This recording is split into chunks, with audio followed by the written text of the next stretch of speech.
the diocese was a meeting here tonight.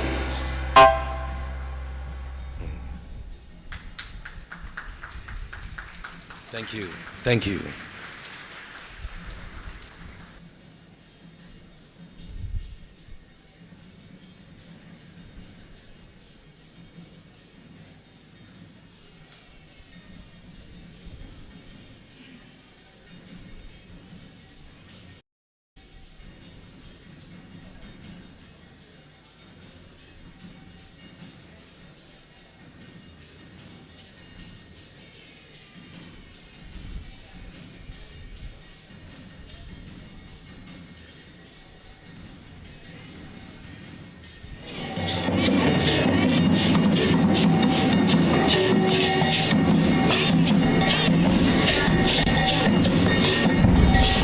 Please rise for the procession.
Please sit.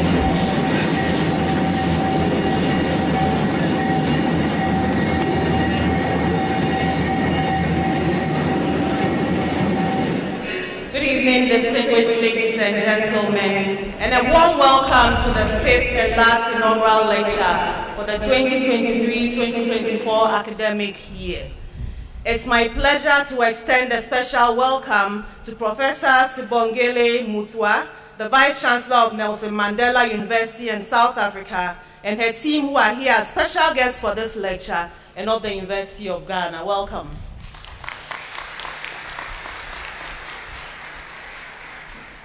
Today we gather here at the Great Hall of the University of Ghana to celebrate one of our own who has risen through the ranks and attained full professorship. We are here to celebrate the academic achievements of Reverend Father Professor Michael Perry Otrefo from the Department of Sociology, a former head of the Department of Sociology and a former Dean of the School of Arts. This ceremony is live on the University of Ghana YouTube and Facebook pages. It's my pleasure now to invite the Registrar of the University of Ghana, Mrs. Emilia J. Mensah, to deliver welcome remarks and to introduce our chair. Our special guests from Nelson Mandela University, South Africa, led by the Vice Chancellor, our distinguished lecturer, members of convocation, students, distinguished ladies and gentlemen, a very good evening to you all and welcome to the Great Hall. We also acknowledge all our guests joining us online. We are delightful of the Department of Sociology.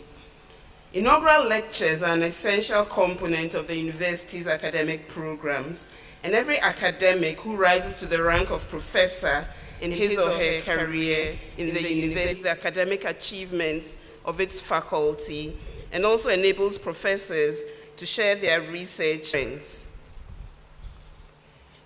It's my privilege to introduce the chairperson for today's inaugural lecture, Our chairperson is the first female vice-chancellor of the University of Ghana.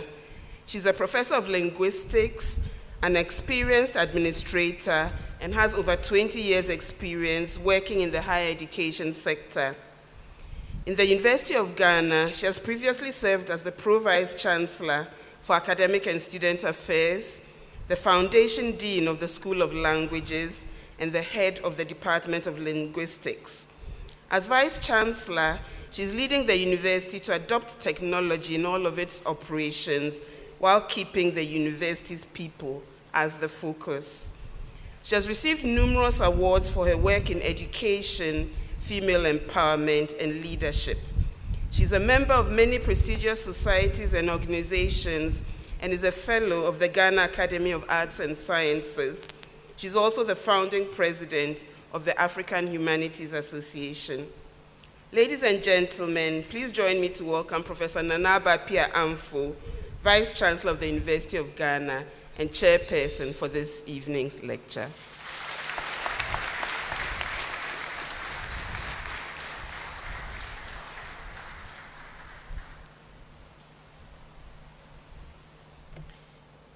Thank you, Madam Registrar, for your kind introduction.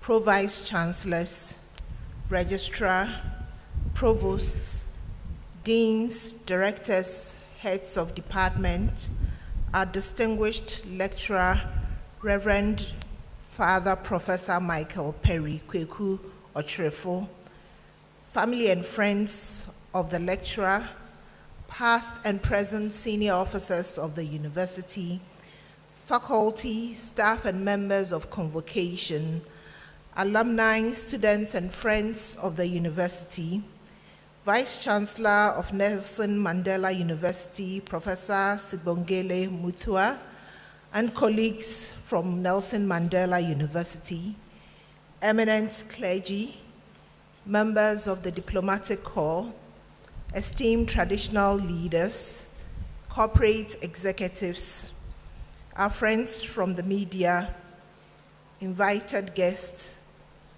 all you distinguished ladies and gentlemen, including our dear students.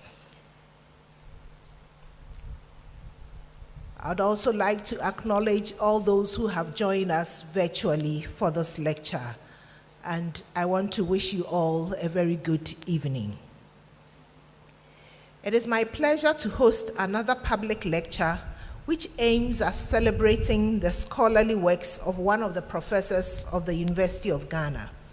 Since the beginning of this academic year, the university has celebrated 4 distinguished scholars through this platform, and this evening's inaugural lecture happens to be the last in the series of inaugural lectures scheduled for the academic year, and it is the 5th one. The lecture throws the spotlight on the sustained research work of Reverend Professor Michael Perry Kweku Ocherefo and his contributions to the field of sociology. In this lecture, we explore a fascinating topic that lies at the intersection of sociology and selfhood, the autobiographical self as an object of sociological inquiry. The autobiographical self provides a unique lens through which we can examine how individuals internalize, negotiate, and resist social structures. Through autobiographical narratives, we gain insights into how selves are constructed and transformed over time. Furthermore, we also explore how social context, power dynamics, and cultural norms influence the stories we tell about ourselves. This field of study allows us to venture into the intricate relationships between identity, memory, and experience. Reverend Father Prof. Ocherefo intends to delve deep into how societies inherently impact an individual's life by means of their very social structures, which are themselves created through the interaction of social actors within and across a society's history. As you may have noticed from the abstract, Reverend Father Professor Ocherefo sets out 3 clear objectives to be achieved at the end of the lecture. One is to convince us that autobiographies or biographies are social structures intertwine. Second is that the biographical method can make sociology a discipline tenable in all societies and cultures. And the third is to inspire us all, especially young people aspiring to read sociology, that the discipline arouses one's curiosity to understand oneself in relation to society. I believe that at the end of the lecture, Reverend Father Professor Okyerefo would have succeeded in achieving the 3 objectives outlined above and helped us to better appreciate how the different social worlds in which an individual grows up and lives impacts that individual's life course. So at this juncture, ladies and gentlemen, permit me to read the abridged profile of Reverend Professor Michael Okyerefo. Reverend Father Professor Michael Perikweku Okyerefo attended St. Mary's Seminary Secondary School, Lolobi, and obtained his GCE Ordinary Level Certificate in 1984. He proceeded to Bishop Herman College, where he obtained his GCE Advanced Level Certificate in 1986. He entered St. Mary's Seminary due to his desire to pursue a path to the Roman Catholic priesthood. He later enrolled at the St. Peter's Regional Seminary at Paidu, Cape Coast, in 1986 to pursue a 2-year philosophy and 4-year theology course, while studying simultaneously as an external student for the bachelor's degree from the University of Ghana. He graduated with a BA Hons, Study of Religions with Sociology, in September 1991 and completed his theological studies in 1992, receiving the overall Best Student Award. He was ordained Catholic priest in July that year for the then Diocese of Ketaho. His was part of the pioneering class at the St. Peter's Regional Seminary to take the BA degree from Legon. In August 1992, he was employed as chaplain and tutor at Georgie Penye Secondary School. The appointment was changed in 3 weeks to the Kejebi Asato Secondary School. He taught logic in the 6th form and religious knowledge in forms 4 and 5. While teaching, he served as assistant priest at the Blessed Heart of Mary Parish, Kejebi. In 1994, Professor Okyerefo gained admission to the University of Vienna with a full scholarship from the Austrian Bishops' Conference to reside in Tomakolleg and work towards obtaining his postgraduate degrees. Having successfully passed the German language examination after 6 months, he enrolled at the University of Vienna in May 1995 to begin his studies that summer semester. Professor Okyerefo graduated with MPhil Philosophy in July 1997 and DPhil Sociology in December 1999. Poised to pursue a teaching career, he entered the University of Cambridge, UK in 2000, where he obtained a postgraduate certificate in education, secondary religious studies in July 2001 and a qualified teacher status, Department for Education and Skills, England, in August 2001. He returned to Ghana in December of the same year. Professor Okyerefo was appointed lecturer at the Department of Sociology, University of Ghana in September 2002, promoted to senior lecturer in January 2011, associate professor in May 2015, and professor in February 2020. He was Deputy Head, Center for Gender Studies and Advocacy from 2010 to 2012, Head Department of Sociology from 2015 to 2018, and Dean School of Arts from 2018 to 2021. He has served on numerous boards and committees of the university over the years and held several international visiting scholar positions and research affiliations. These include visiting Professor Chair for Critical Studies in Higher Education Transformation, Nelson Mandela University, South Africa, 2019 to present.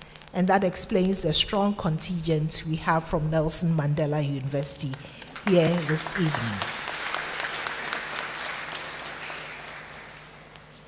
Among the fellowships and awards Professor Chirifo has received are Research Fellow, Pius Pasch Institute, Kloster Nürnberg, Austria, and a Carnegie African Diaspora Fellowship Program, an External Research Fellow, University of Vienna Global African Diaspora Studies Research Platform.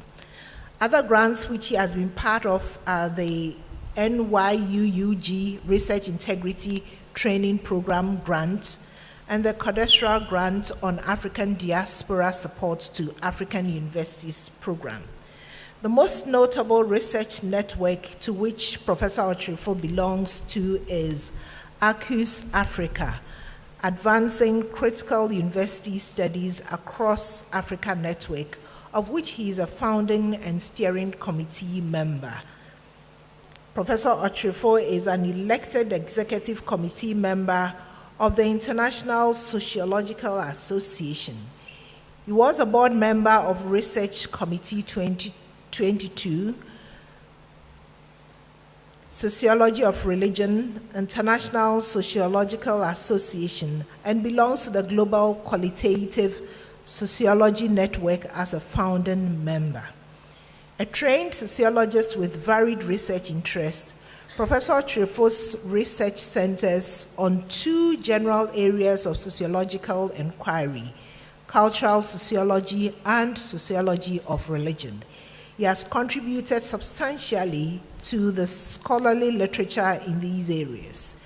Generally, his work is theoretically grounded in mainstream sociology, employing a variety of sociological methods to skillfully inform his empirical analysis about religion in the context of human capital formation anthropological skills to his research work. His current research project spans three main areas. First, African social thought, as expressed in exploring critical conceptual categories among the Bakpele Eguan group in Ghana. The second is Plan to Flow from it and expands the global sociology in Africa. The third project is on how African University can facilitate an African emancipatory imagination. At the University of Ghana, Professor Chirifo has taught several courses, supervised over 70 BA theses, 34 MA, MPhil theses, and 10 PhD theses. He made significant efforts over the tenure of his career to engage and involve students in his research, to mentor them and support the academic research and career development. He worked with colleagues from the University of Vienna and UIT, the Arctic University of Norway, to develop Erasmus exchange programs for both students and faculty mobility. He has served as external examiner in the University of KwaZulu-Natal, Nelson Mandela University, and the University of Johannesburg, all in South Africa. Professor Chirifo has written one book and co-authored a second one. He has published 10 book chapters, 31 journal articles, 2 encyclopedic entries, 5 refereed conference papers, 2 book reviews, and co-edited a university-wide mandatory course book titled Critical Thinking and Practical Reasoning. He has served on the editorial boards of several reputable journals in the broad areas of sociology and religion. Professor Chirifo has attended and presented papers at numerous international conferences. He is the chairman of Council St. Francis College of Education, Hohoe, since 2012. He is a Roman Catholic priest of the Catholic Diocese of Ho and is one of the chaplains of St. Thomas Aquinas Catholic Chaplaincy University of Ghana. So you can see we have a strong contingency of clergymen with us this afternoon. I thought we will applaud them for that.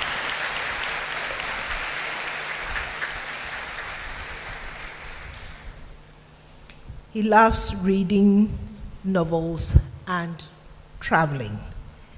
Ladies and gentlemen, this is the abridged profile.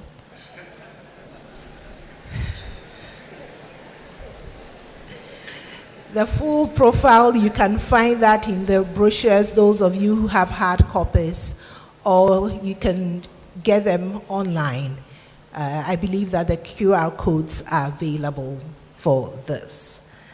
And so at this juncture, it is my pleasure to invite Reverend Professor Okyerefo to expatiate on the topic, the autobiographical self as an object for sociological inquiry.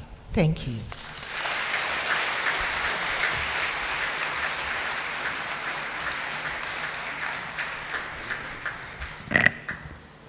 Bakpele, bekwembo, ali bitabu duwe, lebe tro bitame. Mia, bisa, belaikpo, bekale. Yo, labu shagun pe, labu shagun ale, wa yo bwe, buto bwe, bufo bufi, waso bufi, nyamudra kle, nyabo ifunelo.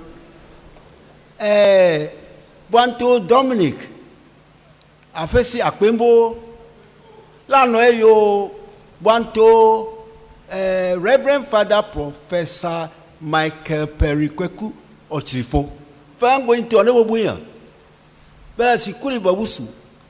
Ya ujari swa so se aka osi. Ya ba besa wakato. Ya so lobusu. Ya mo miamvo ba wa pe so ayo. Ya padi bunga buba. Lano le yo. Fango shagun pe. Ushagwale wadi obwe. Otobwe. Ofofi. Osofi. Oleocha. Okeocha. Nyamudo ka kle. Nyambo epone. La esiano le yo. Ba peledo. Be kofi. Be shoku ba sabiba kenke. Ndebo pracha be mecha. Ba akasi asa. Le betrengo. Professor do. Se soma. Faminga be shagun pe o. Be shagwale. Ma yo bwe. Ma to bwe. Ba fo be fi. Ba so be fi. Ba le be che. Ba ke be che. Nyamudo akle. Nyambo ifone.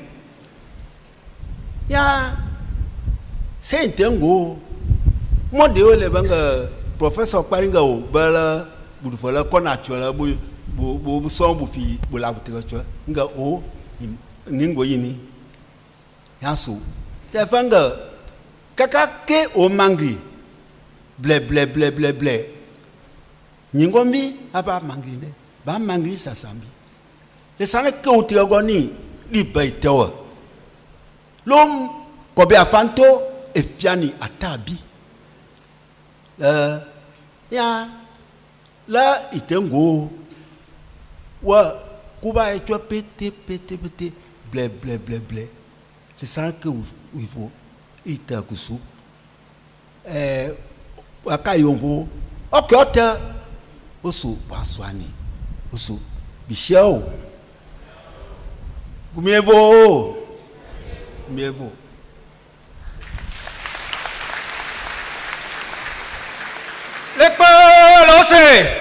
Lo sé. Ale bo ba pele. Bisu ta tele besu. Lo sé. Ale be kuma to ebi. Bisu bi kula biensu. Be kaza sale bien kase. Ya. Yo.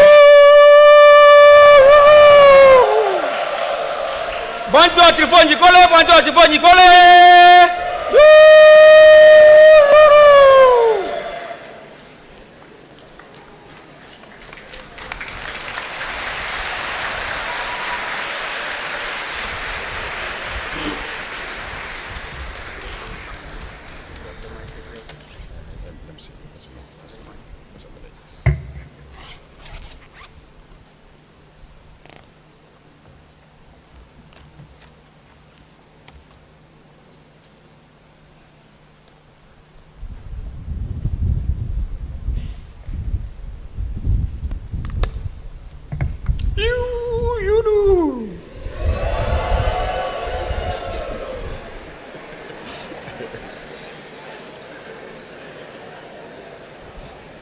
Vice Chancellor of the University of Ghana, Professor Nana Abba Apia Amfo, and Chairperson of this inaugural lecture.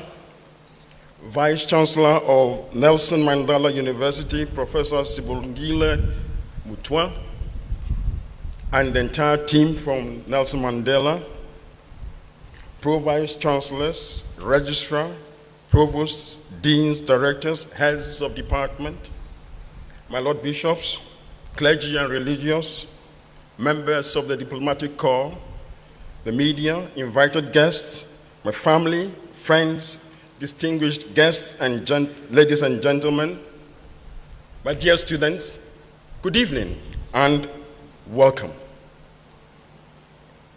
Permit me, as a Catholic priest, Madam Chairperson, to acknowledge the profound impact the Catholic Church has had on my autobiography. Laudetur Jesus Christus, in aeternum, amen. Wakafu Jesu Christo. Atesa ita Jesu Christo isu manlo lebaite. Tumsifu Jesu Christo milele, amina. Gelobt sei Jesus Christus in Ewigkeit. Amen. Loué soit Jésus-Christ en jamais. Amen. My inaugural lecture is on the autobiographical self as an object for sociological inquiry. It is both a theoretical and a true-to-life treatise on my thought regarding the understanding of how the individual and society interact. I have outlined my lecture as follows. I'll give an introduction, discuss biographical research, and speak to the three goals of my lecture. The first being autobiography and biography and social structure of society and how they intertwine. The second goal, the biographical method, makes sociology a discipline tenable in all societies and cultures, according to me. And the third goal, sociology engenders one's curiosity to understand oneself in relation to society, after which I will draw a conclusion. I'd like to begin this inaugural lecture by telling you the story about my deep desire at about the age of 14 to play the violin, a desire which remains unfulfilled. I played the piano a little bit, but without a great degree of accomplishment. The events that curtailed the development of my musical talent early in life depict a connection among personal, social, and historical realities. When in 1979 my year group entered St. Mary's Seminary Secondary School at Lolobi in the now infamous Guan district, we were extremely lucky to meet the highly talented music teacher, Mr. George Ogbe. Mr. Ogbe had a master's degree in music from the University of Budapest, Hungary, where he specialized in violin for 4 years. Mr. Ogbe taught at St. Mary's from 1977 to 1981, where he stimulated in some of us students a great interest in music and a burning desire to play a musical instrument. He formed a choir in which I sang and began learning to play the piano and the violin. New violins were acquired to keep up students' interest in music, and Mr. Ogbe would invite his friends in the profession to stage concerts at St. Mary's, where the choir performed. We sang Johann Sebastian Bach's Jesu, joy of man's desiring.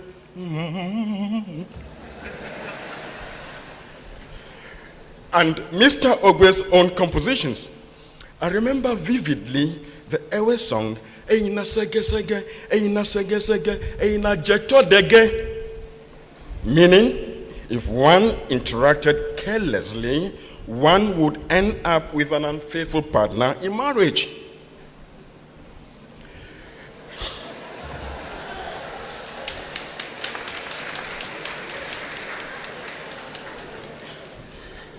He accompanied these and other tunes with his violin, along with a pianist. But all this ended abruptly when tragedy struck Mr. Ogbe's family in 1981. He lost his wife and 2-year-old daughter in a fatal motor accident. Unable to cope with the misfortune, Mr. Ogbe relocated to Tamale in northern Ghana, bringing an end to our music career. For the school could not attract any music teacher before I left the institution in 1984. Music teachers were a scarce species at the time, a clear example of how a public issue of the unavailability of music teachers impacted my ability to develop my musical talent in St. Mary's, lending credence to the fact that social worlds or society can make and unmake social actors people, thereby establishing a clear symbiotic relationship between biography, that's the individual, and social structure, society, as depicted in that structural symbiosis I have represented there. The autobiography or biography has to do with the individual, variously termed as social agent, social actor, in sociological parlance. It is the interaction among social agents within the social world that builds and shapes social structure. Therefore, this interaction results from the agency, the action, and the inaction of the social agent. The inaction of a social agent is in itself an action, meaning refusal to act is an act in and of itself, which has consequences for social structure of society. Think about this in relation to social movements or mass organizing, such as among the youth in Kenya in recent times. That saw the president rescind his decision to assent to a bill passed by Parliament. In the same vein, one could compare such mobilization to the inability of Ghanaians to collectively put pressure on the government to end environmental degradation, Galamsey. In all this, it is the individual and his or her biography that is at the center of social action. We had our own collective action here at Legon to stop situating a project on an undesirable spot which would have altered the face of this institution. You remember? When social actors engage in social action through their agency, this action informs their society, which in turn influences their biographies. Therefore, organized individual actions become collective action that mount social pressure for change. Mr. Ogbe's fate at St. Mary's at the time made me feel sad for him and his family. But I was also frustrated about its impact on my life and my inability to develop my music talent. Even now, as I reflect on this episode of my youth, the repercussion of this unfulfilled dream makes clear to me how life can be unfair, perhaps, but most certainly depicts how where we are born, grow up, and live has significant ramifications for the outcome of our social life. My goal is to achieve at least 3 things, as I have said in this inaugural lecture. First, to convince you that autobiographies or biographies and social structures intertwine, as my own life illustrates. This makes the biographical method in sociology a useful platform where structural and individual circumstances coincide to nurture social actors. Second, and following from the first, the biographical method makes sociology a discipline tenable in all societies and cultures. And third, to inspire you, especially young people aspiring to read sociology, and indeed young people everywhere, that this discipline arouses one's curiosity to understand oneself in relation to society. The individual develops an appreciation for the constant symbiotic interaction between social structures and social forces in an ongoing dynamic that can be observed and explained within historical and contemporary events. In short, I aim to achieve an awakening of your social imaginations about the sociological endeavor that is true of our societies.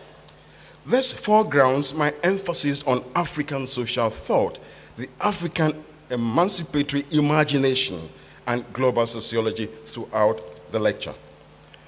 Awakening particularly our young people's social imaginations would enable them to see that their social selves are intrinsically linked to their social structures. But before that, let me say a word on biographical research. This lecture on the autobiographical self as an object for sociological inquiry draws on the assemblages of the past, present, and future to understand the individual's makeup, consisting in the methodological approach dubbed biographical research. Biographical research is a sociological construction of the autobiographical narrative as the subject of analysis, which encompasses the autobiographer's present, past, and perspectives for the future, as defined by Rosenthal. The biographical approach facilitates an exploration of the relationship between the individual and society, while avoiding the dichotomy between the subjective experience and the objective social structure, thereby regarding this relationship as dialectical and examining it as such. Biographies and narratives can constitute a central research method to unearth African social thought, such as when linked to the indigenous institutions and knowledge Africa has produced. Indeed, autobiographies and biographies are not produced in a vacuum, but are instead generated from within complex and interconnected social worlds, making them rich material sources that invariably engender sociological knowledge. Life as we live it often seems frustratingly disconnected and disconcerting. It feels more like a condensation of stories from multiple social worlds that are disjointed and unable to fit together. From a distance, all that others can see is how the individual's life, with all its achievements and disappointments, is pushed in one and sometimes many directions. It is only when one starts joining up the dots of one's life that life starts to make sense, giving air to Søren Kierkegaard's description of life as only being understood by looking backward, but lived by looking forward. The autobiography or biography is steeped in and is a product of creativity and rationality. And creativity and rationality are an art expressed in African social thought through, for example, the numerous objects of art this continent has produced, which are cherished and valued so much universally. The autobiography or biography is a creative work of immense sociological import as it is concerned with reconstructing social reality. It links agent and structure through the public-private dichotomy, which in fact becomes a blurred binary. As I have observed elsewhere, the work of Norbert Elias, that German sociologist who was head of the Department of Sociology here at Legon from 1961 to 1964, his work differs from the more physicalist understanding of sociology by including through literature, emotions, perceptions, cultural interpretations, and definitions of the situation.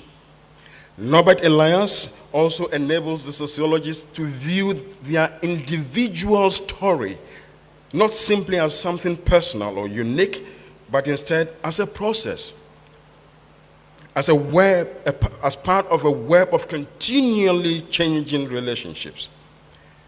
In his great work, The Civilizing Process, Elias traces the civilizing of manners and personality in Western Europe since the Middle Ages, and shows how this was related to the formation of states and the monopolization of power within them.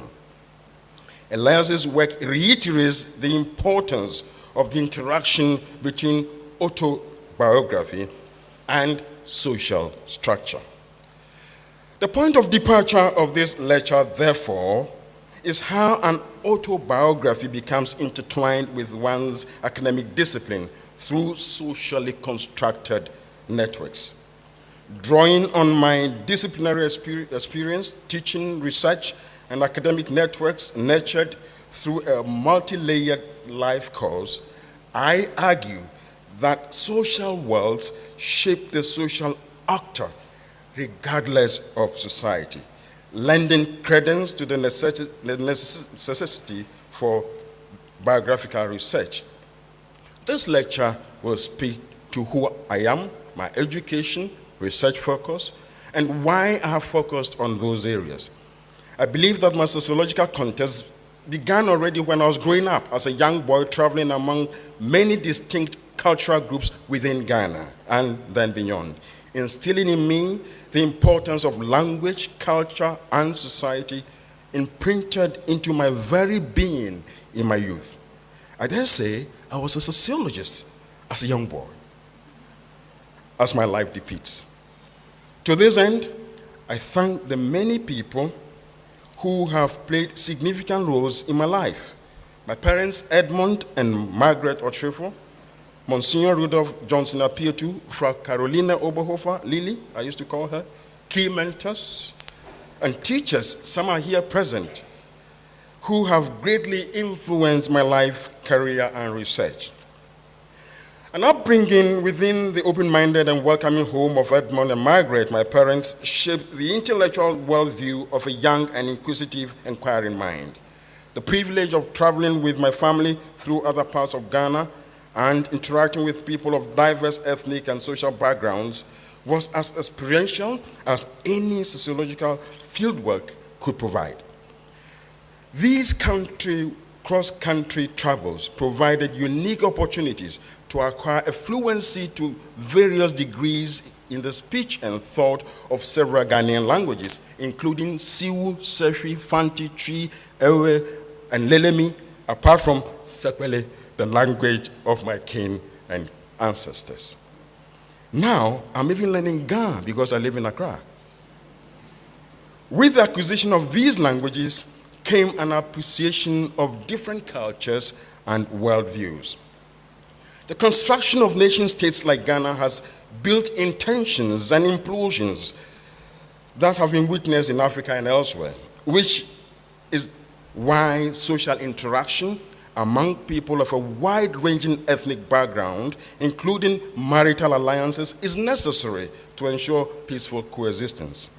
The first president of the Republic of Ghana, Dr. Kwame Nkrumah, had a great appreciation of this fact, leading him to establish boarding schools across the length and breadth of the country, bringing young people from different ethnic groups together to foster camaraderie towards understanding ourselves as a nation.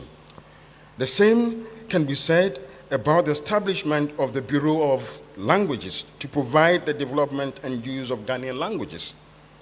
Although I attended St. Mary's, as you've heard, and Bishop Orman College, both established by the Roman Catholic Church, they promote the same goal of nurturing a value of respect for different people and an immense appreciation for different ways of life. The parental discipline imbibed during my early years of socialization, formative education, and mentoring from significant individuals mentioned earlier, as well as a substantial part of my tertiary education in Europe, travels and experiences have all shaped my autobiography immensely. Autobiographies are logically linked to the biographies of others, since social agents are constantly interacting. This means that my life and works are linked to the lives of the social actors I study, for example, in my work on religion or in migration. Berto prompts us to recognize that whereas the autobiographical projects seek in all cases to uncover social, economic, cultural, structural, and historical forces that shape, distort, and otherwise alter problematic lives, they are nonetheless and more importantly highlight the two fundamental foundations of sociology: agency and structure. Having made a case for biographical research, let us therefore return to my first goal for this lecture, which is autobiography, biography, and social structural society intertwined. This will be illustrated with my own life, making the biographical method in sociology a useful platform where structural and individual circumstances coincide to nurture social actors. While people are no doubt shaped by social structures, they are not captive to them. Namely, they are affected by, but can also affect and shape their social structures and can go beyond them. This emphasizes the point that everyone has a responsibility to themselves and to their society to grow, to act, and to become better in whatever way they choose to define it. I began studying sociology in September 1986 at St. Peter's Regional Seminary. That year, Dr. John Hodiak Adai-Sundiata of the Department of Sociology and Anthropology, University of Cape Coast, taught us Introduction to Sociology. Dr. Adai-Sundiata challenged the idea of Europe taking credit for every development in our world. That challenge would inspire a journey into the discovery of an analysis of social interaction in African sources, such as novels, during my postgraduate work. Dr. Sundiata's introductory class provoked in me a discovery initially identified in the African novels that were read in Monsignor Piotu's library and at school. A discovery that transported me into the cultures of the societies in which these novels were written, igniting the spirit of dreaming and doing sociology in a creatively different way. Dr. Adai-Sundiata inspired in me an admiration for the 14th century Islamic scholar Ibn Khaldun of Tunis, who he indicated deserved to be given, Ibn Khaldun deserved to be given the real credit for the foundation of sociology as a discipline rather than Auguste Comte. Ibn Khaldun flourished in the Islamic culture of North Africa, which took hold of that region from the 7th century AD and nurtured a vigorous intellectual culture thanks to the early influence of Christian thought that which had been in the region from the end of the 1st century through to the 2nd and 3rd centuries by way of the churches, monasteries, institutions, and libraries. Ibn Khaldun exemplifies the enormous possibilities of knowledge generation on the African continent, nourishing global knowledge production rather than basking in the myth of Africa being the so-called receiving end of foreign knowledge. The sociological foundations laid down by Ibn Khaldun form an undoubtable basis for the discipline, and learning about him was a turning point in the development of my sociological imagination. It provided the urge as a young man growing up in Ghana to recognize the global implications of sociological thought and to dream about participating in it as such, rather than succumb to the comprehensive capture of the discipline by the West.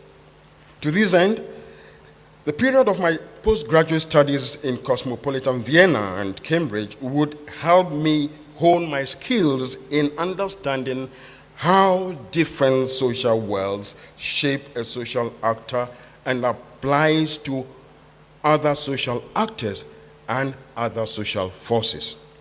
Indeed, the opportunity to study in Vienna, made possible by the sponsorship of Frau Oberhofer and the Austrian Bishops' Conference, the Archdiocese of Vienna, and Abbe Klosterneuburg, is an indication of how autobiographies can become intertwined. And studying in Cambridge afterwards was largely influenced by my mentor, Monsignor Pietu, who has studied at Oxford and wanted me to go to the other place, as they call it. This personal experience to have the opportunity to pursue postgraduate studies underscores the pivotal role social networks play in the lives of individuals and groups.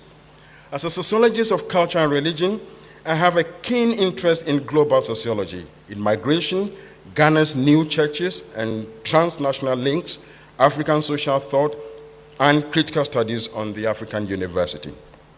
To begin with, my PhD research in Vienna, titled The Cultural Crisis of Sub-Saharan Africa as Depicted in the African Writers series, A Sociological Perspective, was a sociological analysis of historical African literary works, novels, which create greater self-awareness. This study was essential to address and respond to the African identity crisis and enable greater human development on the continent.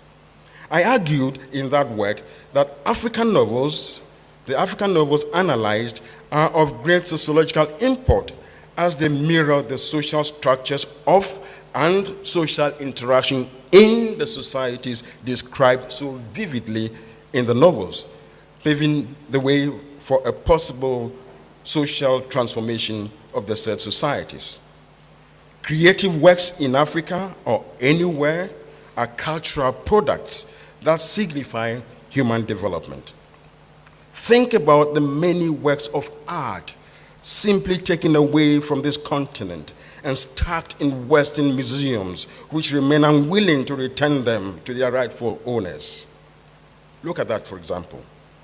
That work of art in the 16th century on this continent in the World Museum in Vienna, not in Nigeria. My friend Dr. Kwame Opoku in Vienna has been at the vanguard of the restitution campaign and continues to do so because of what these precious works mean for the past, present, and future of Africa and its relations with the rest of the world. They are pivotal in enhancing our African identity, our self-confidence, as well as our sense of direction and purpose. Few seem to realize this. My doctoral work, therefore, honed my sense of self, that is my identity, and my discipline, sociology. As an Ausländer or foreigner in Vienna, many would ask me, how would studying European sociology impact Africa? Isn't sociology a discipline foreign to Africa? For them, sociology, like almost every discipline, is essentially European or Western in foundation and character. As a result of such questions, I was convinced already at that time to argue that sociology cannot be foreign to any culture. Therefore, beginning with my academic career here at Legon in 2002, I have worked consciously to drive my teaching and research to prove that point to my students, colleagues, and international networks, maintaining that by studying social interaction, sociology is steeped in the biography of social actors or people everywhere. Ultimately, I have sought to illustrate this with my autobiography. My work as a scholar both emanates from and is etched in my autobiography. This is important to build confidence in my students in particular, and more broadly in people from this continent who struggle for recognition as citizens of the world. This quest has culminated in the title and content of this lecture, part of which was published last December. Some of my works on religion reveal how the biographies of religious members and leaders intertwine with social structure. For example, in The Scrambling for the Center, Ghana's new churches as an alternative ideology and power, the efforts expended by religious groups in Ghana to access and influence political power is clearly manifested in organizational strategies and pronouncements of religious leaders. In philanthropy as image politics in Ghana's new churches, I argue that the philanthropy of the new churches in Ghana, such as the Christian Action Faith Ministries International and International Central Gospel Church, augments their public image, while prosperity theology drives the church's growth in material wealth.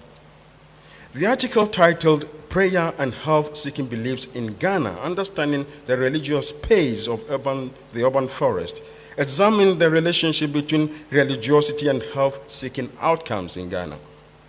These informal prayer group members in the Achimota Forest expressed a salient differentiation between treatment and healing.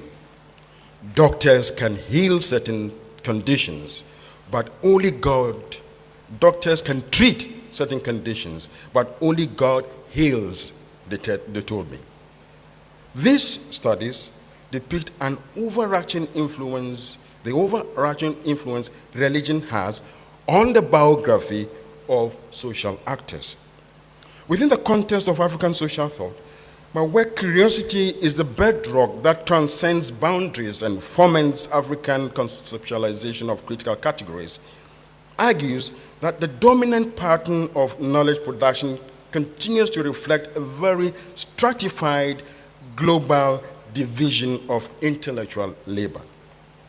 Utilizing the thought processes of the Bakwele, my people, I argue that curiosity and its resultant knowledge production is an eternally human act, making it imperative to rethink how global knowledge is produced. In the same vein, the paper Deconstructing and Reconstructing Embracing Alternative Ways of Producing, Classifying, and Disseminating Knowledge, an African Perspective, argues that knowledge knows no boundaries, hence the need for dismantling the cultural, political, and social barriers that are firmly in place to guarantee a Western monopoly over knowledge systems. Under the auspices of an advancing critical university studies across Africa, Africa Network Project, the work I'm doing with the Nelson Mandela University, my chapter titled Fostering an African Emancipatory Imagination in the African University argues that the university as a concept and institution in Africa predates the European university by over 2 centuries.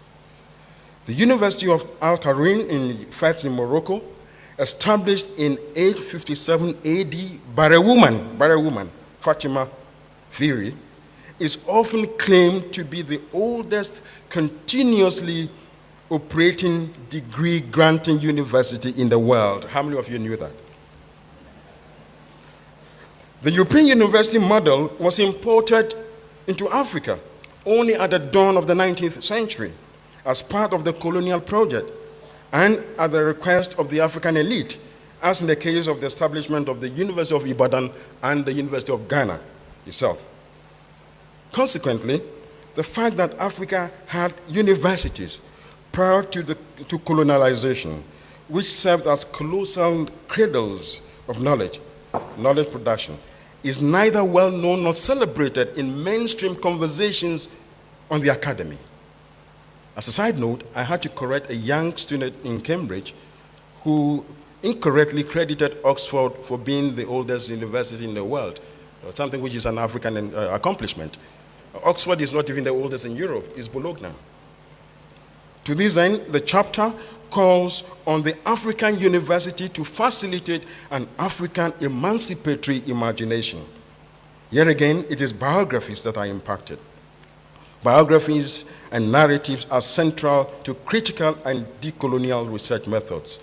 Indigenous African institutions or universities foster a direct link to the production of knowledge, speaking for African social thought, that can still be researched and point young students to the critical African emancipatory sociological imagination.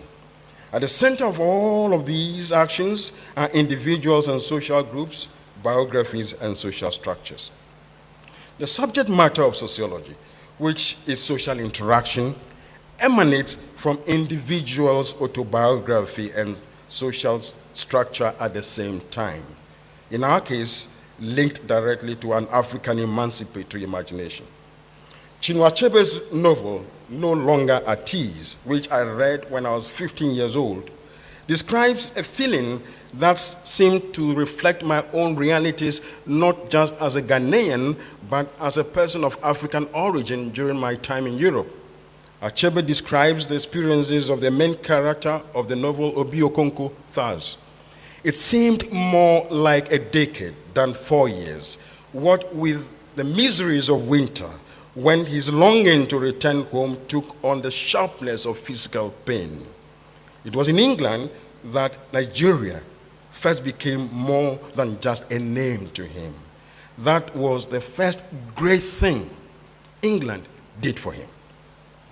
Undoubtedly, the literary works I read at an early age would become pivotal to my social and intellectual development. Thus, I have spent, in the spirit of this, many years studying religion and African migrants, and I have noted how migrants' lives are constructed. So in figure 2, you see the relationship between the individual migrant who has the agency to travel and how the social world constructs that individual as a migrant. In my work on Ghanaian Pentecostal churches and their transnational missions in the global north, religion both helped and hindered African immigrants in their attempt to live as Ausländer or foreigner in Austria. On the one hand, the social capital they generated in their churches was an effective coping mechanism against the rejection they commonly faced from native Austrians. On the other hand, increased interaction among themselves, these Ghanaians, among themselves and their own kind, made it hard for individuals to plant roots in Austrian society. As a result, no matter how long the African migrants live in Europe, in a European setting, an overwhelming majority of them, even those who have attained European citizenship, do not feel they belong to Europe. This is an important point that cannot be overemphasized. The individual reasons why many of these migrants do not feel they belong to the whole society vary, which is why they claim a range of identities, such as Austrian, the same person.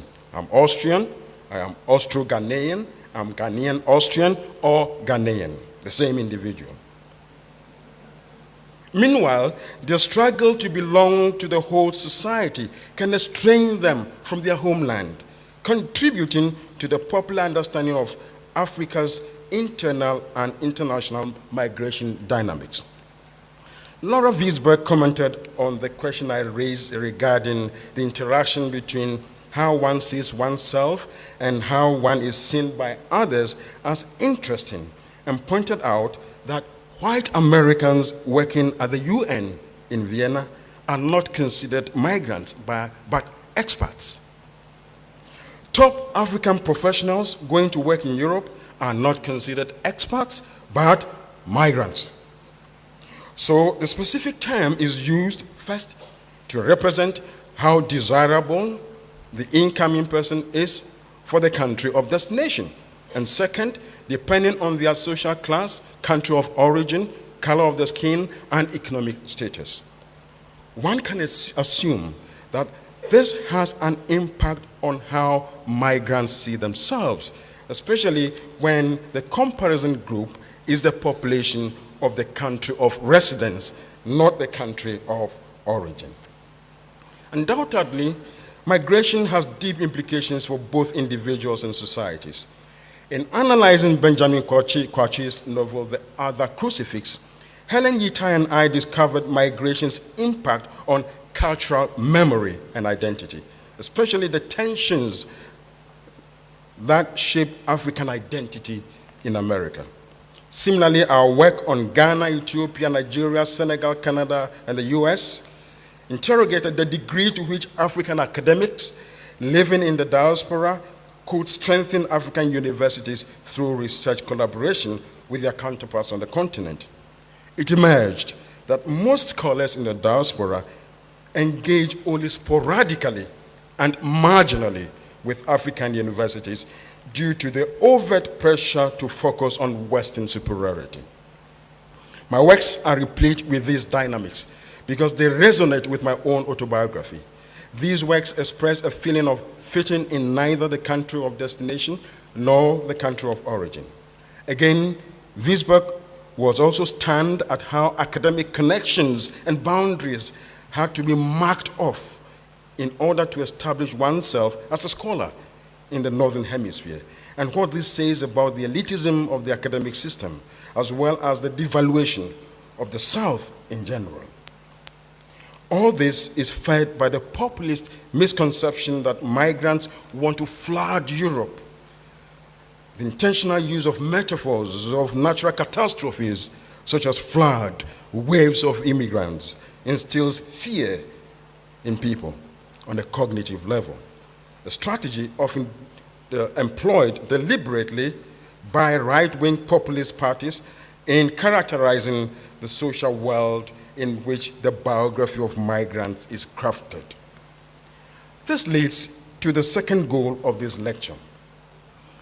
The biographical method makes sociology a discipline tenable in all societies and cultures.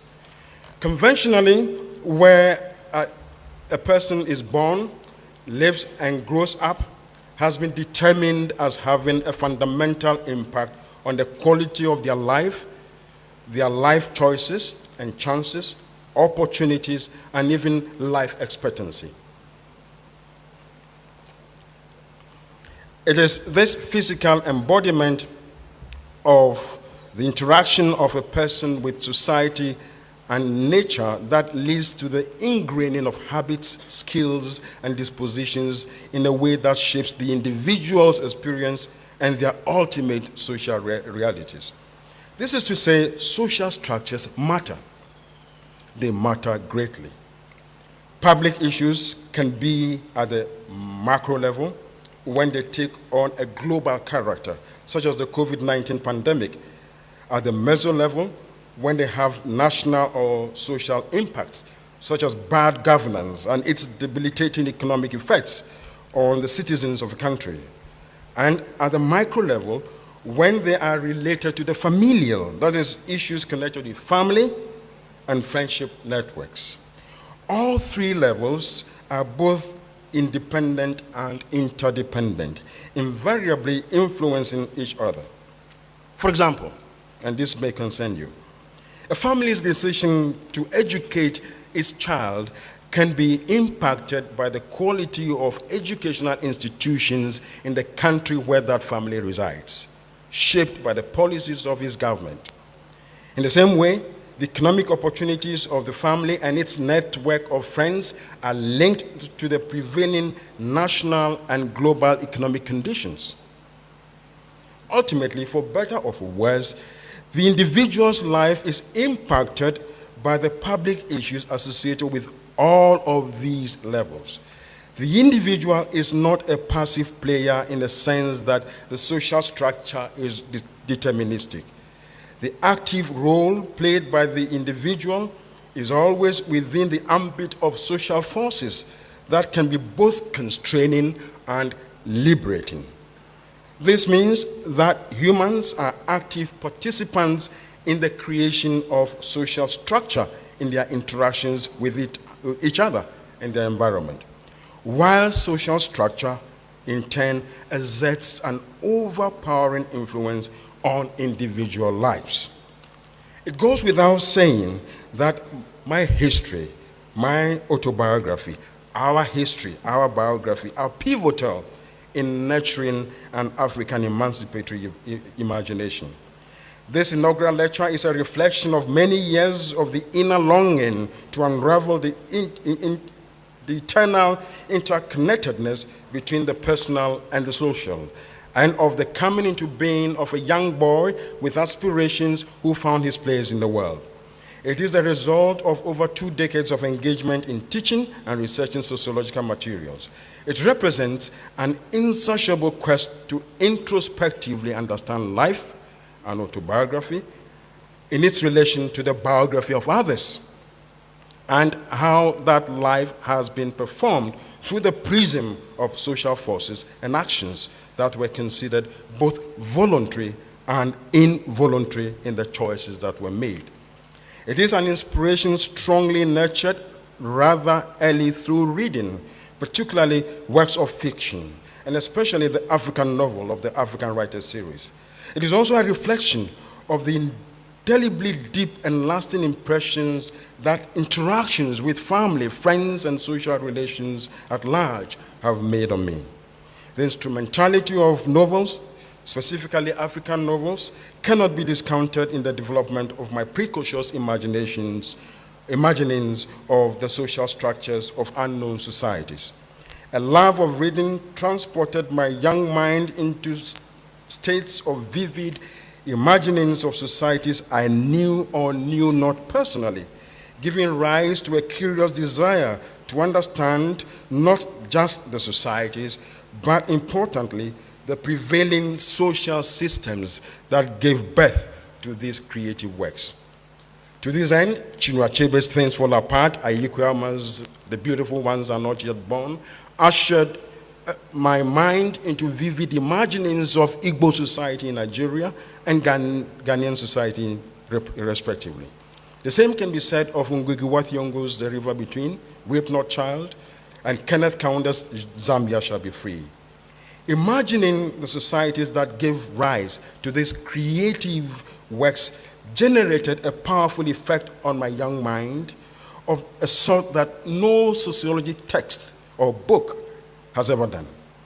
And just as the characters in the books are peculiarly shaped by the social structure of the setting of these works, so was my young mind and imagination. Undoubtedly, this creative nourishment years later launched a platform for the postgraduate work that unlocked the boundaries of my sociological mind and eye to see beyond the horizon into the lives of social actors and societies described in the novels. Bringing it all together into my mind's eye are the structural patterns underlying the very existence of these societies and the meaning to the actions of their social actors explained through the interconnections between social structure and social actor. The underlying inquisitiveness in studying these novels revealed that these works of fiction mirrored the societies that gave birth to them. Nothing can arrest such creative endeavor. It transcends cultures and people. It can be sought and cultivated by any individual with the aptitude for ingenuity and the patience to probe into life and what shapes it. It is a kind of enlightening insight, variously termed the aha reaction and the aha moment, that impinges on the autobiography at any point in time. This point is absolutely important in furthering my third goal in this lecture, namely to inspire all of you, especially young people aspiring to read sociology, that the discipline arouses curiosity, one's curiosity to understand oneself in relation to society. The individual develops an appreciation for the constant symbiotic interaction between social structures and social actors in an ongoing dynamic that can be observed, explained within historical and contemporary events. Here again, I wish to lay emphasis on an African emancipatory imagination, which the discipline can bestow on students in our setting. So goal 3 says, sociology engenders one's curiosity to understand oneself in relation to society. What qualifies as sociology, therefore, cannot be the preserve of any society or culture, nor can it be dictated by any specific methodological or theoretical process. Herein lies the necessity of seeing in the sociological endeavor what some scholars refer to as global sociology. Sociology, I would argue, has always existed in the creative works of actors in African societies, for example. This is spurred by the sociological imagination and can be seen in the intricate descriptions of social interaction in biographical works, including characters in novels, for instance. This remains the case even when one chooses to limit sociological understanding to the provincial methodologies of the global north through the abject denial of the objective fact that knowledge production has always taken place in every society.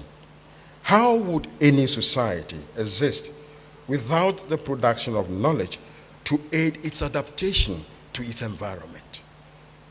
The problem must be with the expectation that all other sociological imaginations need to be viewed through the lenses of the northern standpoint, making it vital for global sociology to be driven within a particular epistemological framework again. Given that the core characteristic of sociology is the analysis of social interaction marked by agency and structure, the biographical approach yields information or knowledge on social agents as authentically shaped by their interaction with social structure.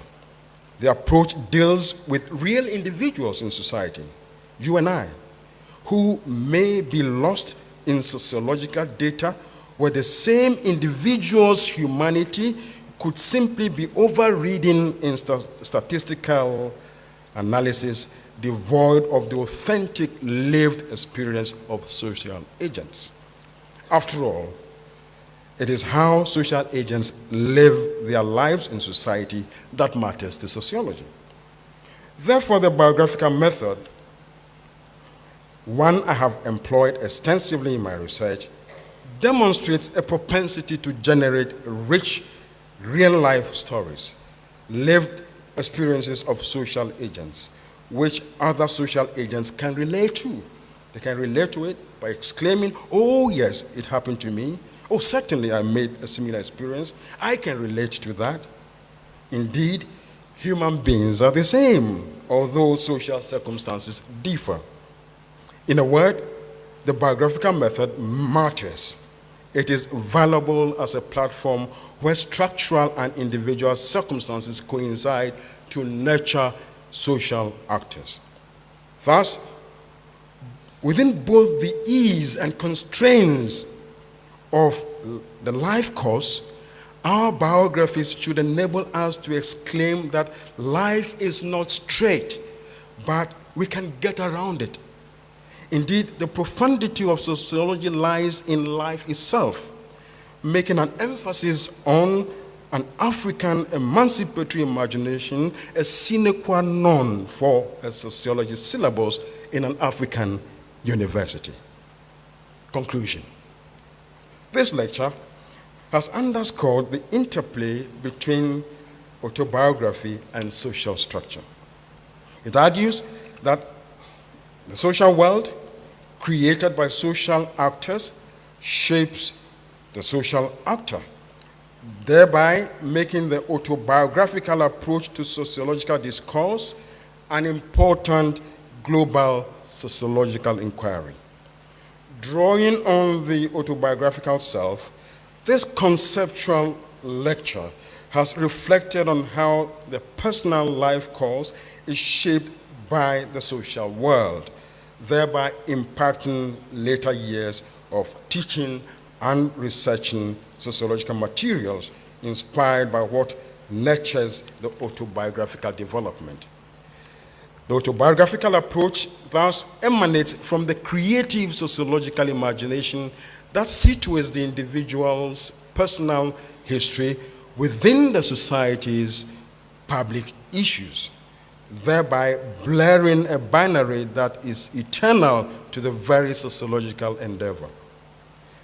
That the biographical and the structural are inherently connected in a continuously and eternally dynamic symbiosis is thus laid bare. Also unearthed is an African critical and emancipatory social thought and imagination that is commensurate with global sociology. As observed, Autobiographies evolve as they are constantly constructed by social structure. So, on the day in 1997, when I was to defend the topic of my doctoral research, the cultural crisis of sub-Saharan Africa as depicted in the African Writers series, my Doktorvater, as they call them in German, Professor Reinhold Knoll, is listening, of the University of Vienna, said to me, "Kommen Sie, lassen wir uns ein Glas Whisky trinken und Ihnen gegenübertreten. Einer von Ihnen gibt sich als Afrika-Experte aus." Meaning, come, let's have a glass of whiskey and go face them. One of them carries himself about as the expert on Africa. Given I was his student at the time, he addressed me with a formal "you", Sie in German. When I graduated and he and his wife organized a reception in my honor in their rooms, they served the best champagne, and we addressed each other with the informal "you do", meaning our biographies had evolved. Thinking backwards, if my autobiography had been partly constructed by the Ga language at the time as it is now, I would have exclaimed at the sight of the size of that champagne glass I was offered, "Agbene, hami kopo agbo."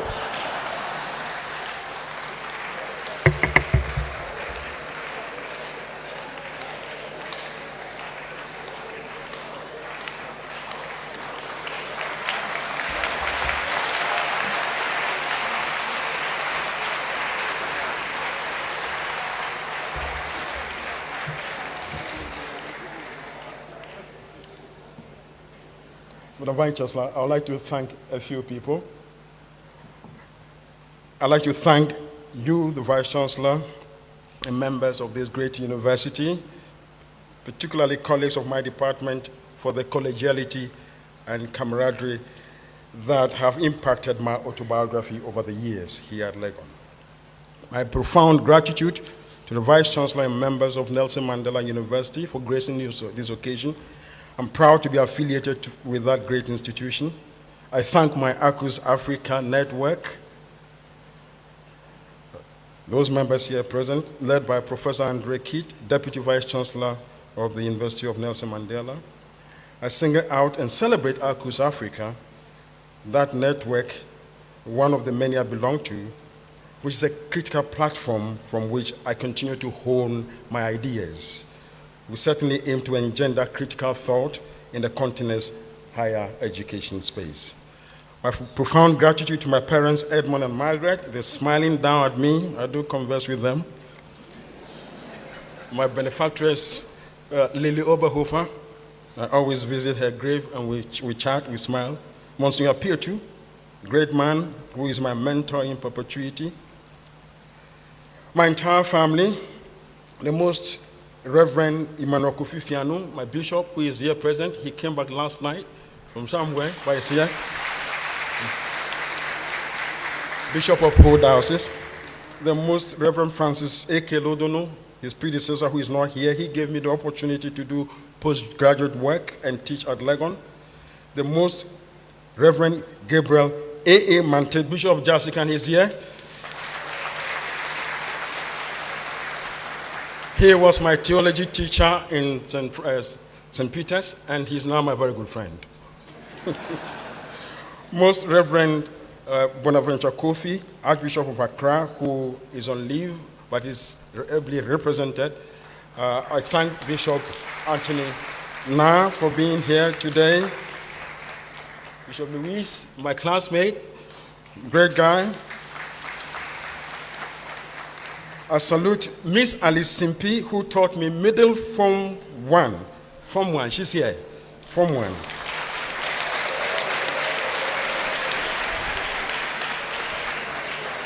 Monsignor Delale Richard Afrim, my biology teacher in secondary school, he's here. He's here. COP Prosper Aglo, that great police officer. My French teacher, we gave me a nickname, but I won't tell you what it is. My French teacher.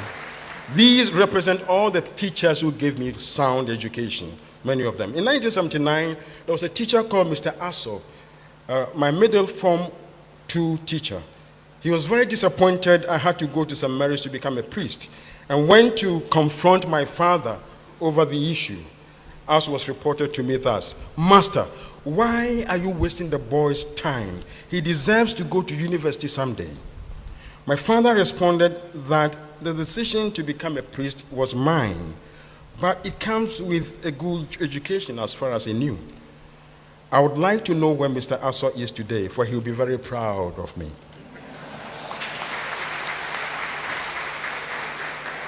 I'm grateful to the Catholic Church and to the people of Ghana whose taxes contributed to my education, as well as to my friends in Austria and England who supported me in various ways. To my friend, my bosom friend, Simon Kofi Appiah, Father Simon Appiah of UCC, the Most Reverend Peter Polanchie, both of whom I foraged in foreign land with. Those two people, great friends. To all the priests and people of the Catholic chaplaincy at Legon, past and present, I'm eternally grateful. I thank Father Yvonne Yuru of blessed memory, Father Gervais, Mark Povey, Charles Jeboni, the advice and support. I'm very grateful to my classmates. Many of them are here today. My gratitude to my friends who commented on my work, especially Dr. Kwame Opoku, who is listening, that guy who is fighting for restitution in Vienna, and Professor Anna Halaforth of Deakin University, Melbourne. I'm grateful to Professor AQQQQQ Abuaji, here present, and Professor G.K. Lukunya. Those two guys were instrumental in getting me hired at Legon. I thank Mrs. Kesewa Abuaji as well. I spent many evenings at the Commonwealth Hall Senior Common Room with Professor G.K. Lukunya, Professor Bawa Wumbila, Professor Roko Baita, all my friends of blessed memory. These great guys had a great wealth of knowledge into which I tapped and have benefited immensely as an academic. Professor Harry Akusa, James Saku, Professor Adogame, Abdullah Gay have been inspirational throughout my career. I thank the new crop of colleagues with whom I'm continuing to nurture the tradition at the Senior Common Room. Just as Professor Tony Dazi, Karidako, Yita, Aloysius Nkabi, the English guys with whom I sit under the tree. The great ladies of Sejensa, including the Vice Chancellor, Professor Adumaku Ampofu, Chikata, Techua Menu. I'm saying this because we really were the beginning of Sejensa and produced two great policies for this university: the anti-sexual harassment policy and the gender policy. I'm very proud of that. My gratitude to the technical team that supported me in putting this presentation together: Mrs. Selina Emma Layo-Clay, Michael Akagbo, my student. He will graduate in August and become a doctor. Dr. Sylvia Jan, Professor James Jisan, Akusa Dumako Ampofo, and David Koviteria. I thank all of you,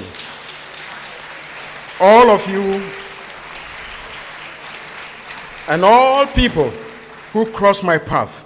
Thank you all very kindly.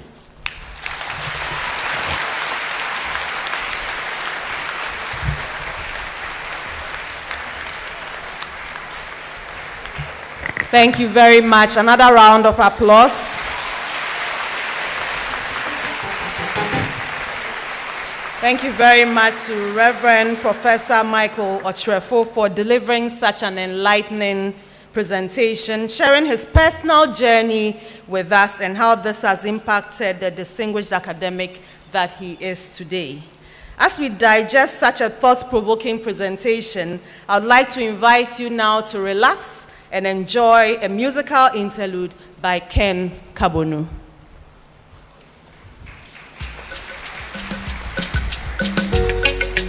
Me I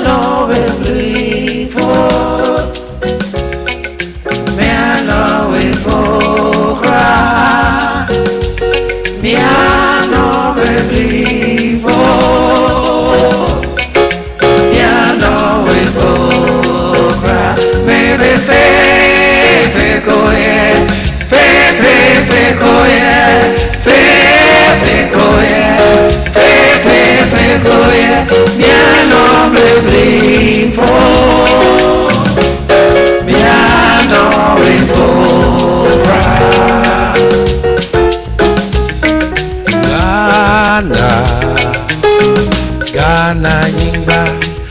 Ghana, Ghana nyingba. Mawule plomenye, mawule plomenye. Aflode pe Ghana, Ghana nyingba. Mawule plomenye, mawule plomenye. Aflode pe Ghana, Ghana nyingba. Fe koe, fe koe, fe koe, fe koe. Miano bretibo, miano wekora. Malaika, nakupende malaika. Malaika, nakupende malaika. Nami nikanye yitwa na wenzio. Nashindwa la mali sina we. Ingekuwa kuwa malaika. Zimbabwe, Zimbabwe, Zimbabwe. Zimbabwe, Zimbabwe, Zimbabwe. Zimbabwe, Zimbabwe, Zimbabwe. Zideide, ukuwana zideide. Zideide, zideide. Ukuwana zideide. Ingekuwa maziwe, ingekuwa dada. Nashindwa la mali sina we. Ingekuwa malaika. Nashindwa la mali sina we. Ingekuwa malaika.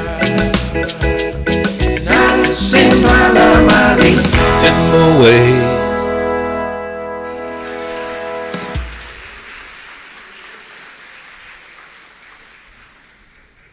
It's now time for presentation of gifts, and I would like to announce that when your group is called, when you come up, you present your gifts, you take a photograph, and you kindly resume your seats. So please, let's take note of that. The first presentation is from the College of Humanities. Professor Otrafo is from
I'm sorry.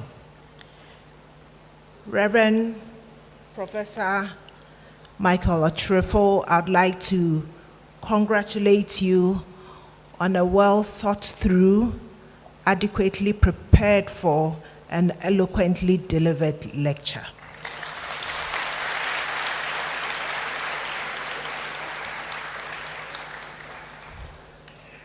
Reverend Prof set 3 objectives for himself. I think he achieved those. Well, but let's see. 1, he set out to convince us that autobiographies or biographies and social structures intertwine. He convinced me, well, I don't know about you, but from the look of your faces, I think you were convinced as well. The second thing he sought to do was to let us know that the biographical method makes sociology a discipline tenable in all societies and cultures. It is not a preserve for certain societies. It is for all societies. Again, I thought that he achieved that. And the third objective he set for himself was to inspire us, particularly our young people, that the discipline of sociology arouses one's curiosity to understand oneself in relation to society. There were a number of things related to these 3 objectives and others that I noticed and picked up. Well, this evening we got a taste of Reverend Professor's linguistic prowess.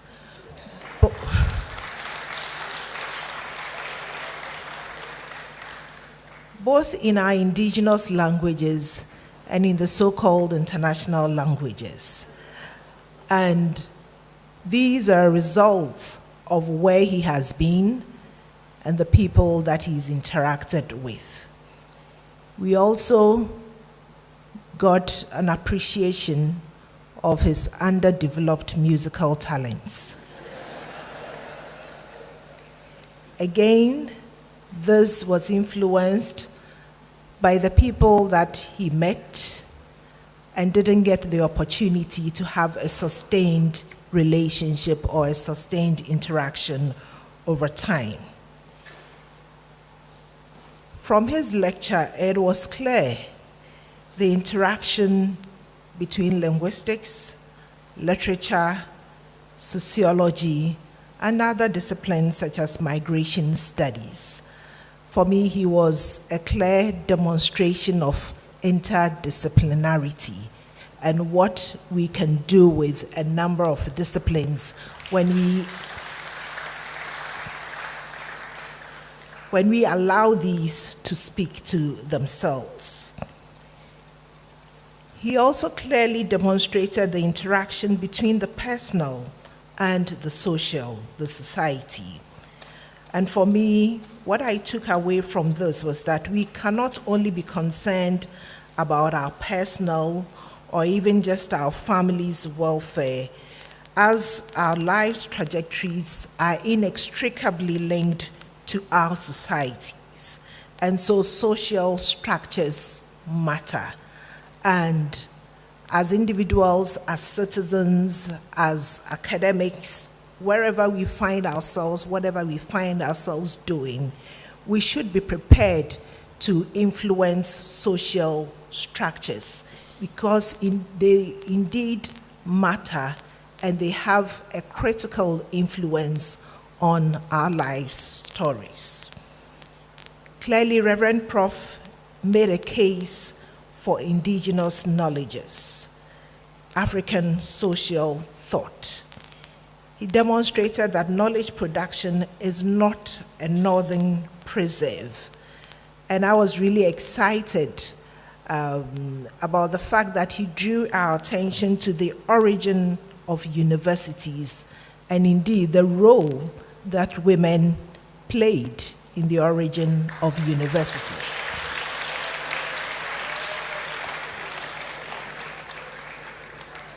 So we didn't just appear on the scene, we've been here all along. You just didn't notice us enough. And all of these, for me, are good reminders for us as a university as we set on a new trajectory with a vision to achieve global impact.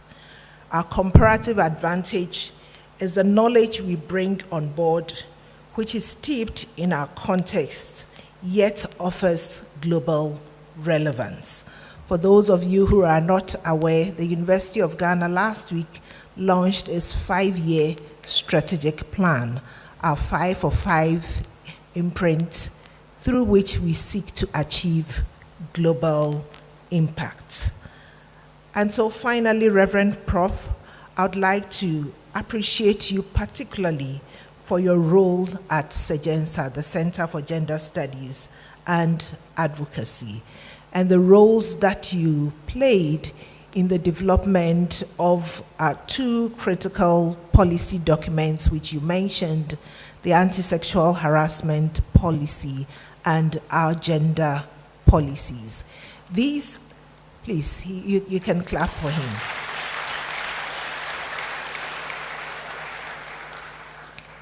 These are some of the critical documents that will help us realize our vision, our mission, and our strategic priorities.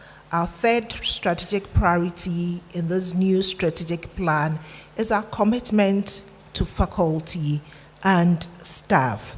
And without such policy documents, it will be difficult for us to achieve the strategic priorities and the strategic objectives which we have set for ourselves. Reverend Professor Otrefo, once again, congratulations on this amazing journey. Thank you for allowing us a peek into your life and your career. I am certain that especially for our young people here, they are convinced, and so you should be ready for the overwhelming number of sociology students that you are going to have in the very near future. And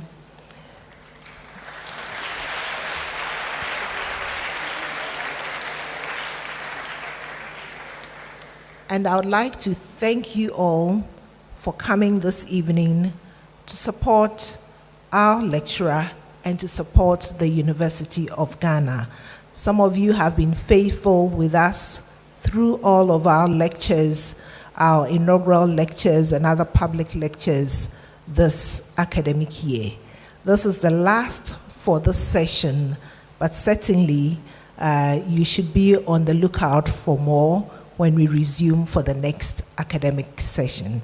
Thank you very much, and do have a pleasant evening.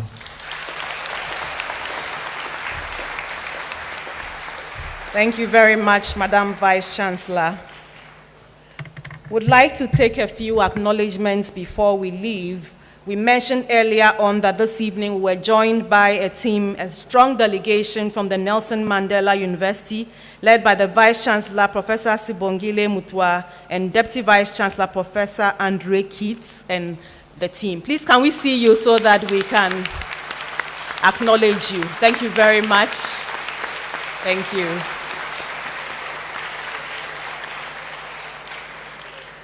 Some of the clergy who are here this evening were acknowledged, but permit me to do a quick run through. This evening we're joined by Most Reverend Emmanuel Fianu, SVD, Bishop of the Diocese of Ho.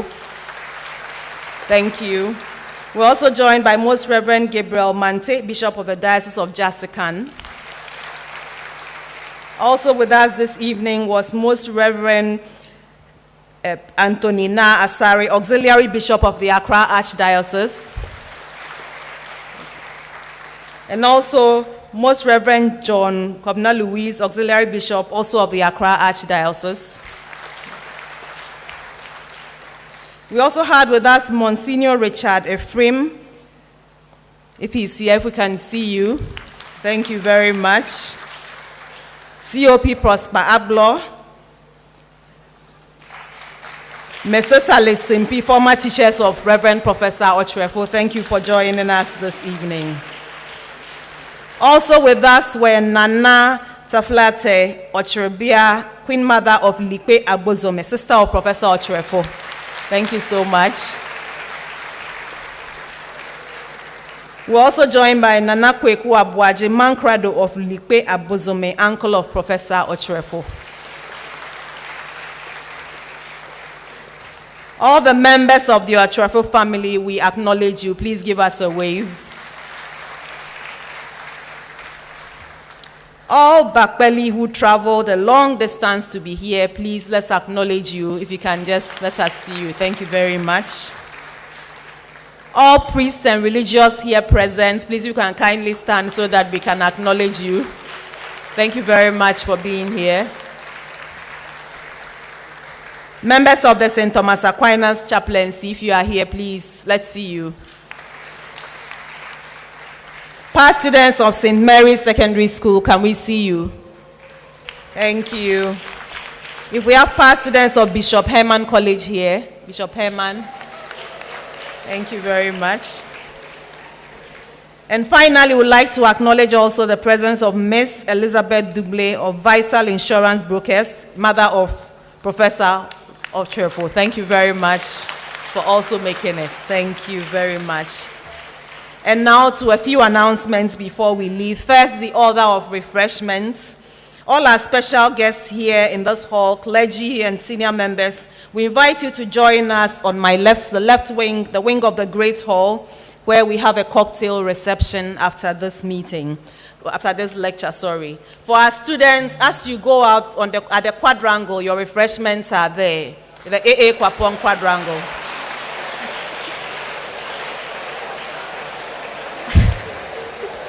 I hope we all know the AA Kwapong quadrangle. If you don't know that, then you won't have your refreshments. So find out where the quadrangle is and take your refreshments as you leave the hall. Would like to invite you to tune in to Radio Universe 105.7 FM next week, Thursday, on the program Research and Innovation Agenda.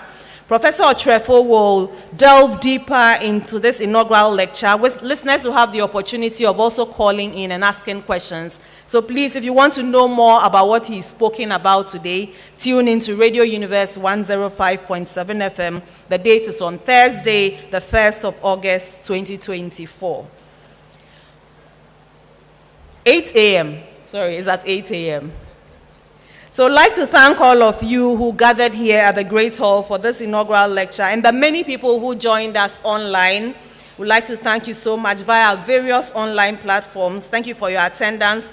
We look forward to welcoming you to our future events. If you look at the back of your brochure, we have lined up upcoming events for the university. And as the Vice Chancellor said, inaugural lectures will resume in the next academic year. So please monitor our various online platforms and attend just as you've done today. Thank you very much. Please rise for the university anthem.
To make our nation proud.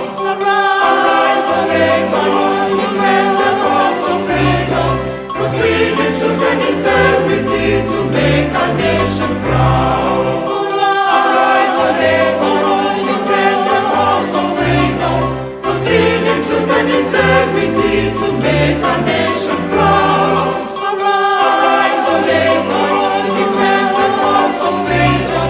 Proceed in truth and integrity to make our nation